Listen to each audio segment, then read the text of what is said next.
আমি যখন আমার এই পথ থাকতো না, আমি যখন চলে যাব তখন এটা করতে আইব। অবশেষে দেশ ছাড়লেন সাবেক রাষ্ট্রপতি আব্দুল হামিদ। যদিও বলা হচ্ছে চিকিৎসা করতে ব্যাংকক গিয়েছেন তিনি। এই সময় তার সঙ্গে ছিলেন ছেলে রিয়াদ আহমেদ ও শ্যালক ডক্টর AM নওশাদ। আব্দুল হামিদের দেশ ত্যাগের খবরটি গণমাধ্যমে আসতেই এ নিয়ে সমালোচনা শুরু হয় সোশ্যাল মিডিয়া হ্যান্ডেলে। কিভাবে সাবেক এই রাষ্ট্রপতি দেশ ছাড়লেন এ প্রশ্ন অনেকের মনে। তবে এ বিষয়ে বাংলাদেশ ইমিগ্রেশন কর্তৃপক্ষ জানিয়েছে, আব্দুল হামিদের বিরুদ্ধে দেশ ত্যাগের নিষেধাজ্ঞা না থাকায় তাকে চিকিৎসার জন্য যেতে দেওয়া হয়েছে। এর আগে বুধবার দিবাগত রাত 3টা 5 মিনিটে থাই এয়ারওয়েজ TG340 নম্বর ফ্লাইটে দেশ ছাড়েন আব্দুল হামিদ।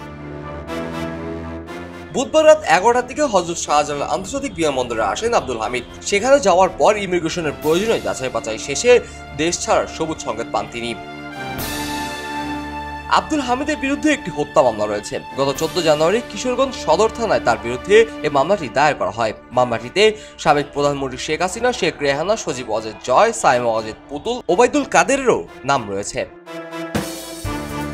আব্দুল হামিদ প্রথম মেয়াদে 2013 সালের 24 এপ্রিল এবং দ্বিতীয় মেয়াদে 21তম রাষ্ট্রপতি হিসাবে দায়িত্ব গ্রহণ করেন 2018 সালের 7 ফেব্রুয়ারি। 1996 সাল থেকে 2001 পর্যন্ত ডেপুটি স্পিকার হিসেবে দায়িত্ব পালন করেন আব্দুল হামিদ। নবম জাতীয় সংসদ স্পিকার হিসেবে 2009 সাল থেকে 2013 সাল পর্যন্ত দায়িত্ব পালন করেন তিনি।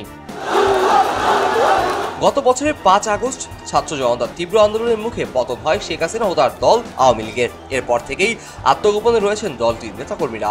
অনেকেই ইতিমধ্যে দেশ ছাড়লেও এতদিন দেশেই ছিলেন আওয়ামী লীগ সরকারের আমলের সাবেক রাষ্ট্রপতি আব্দুল হামিদ। অবশেষে তিনিও দেশ ছাড়লেন।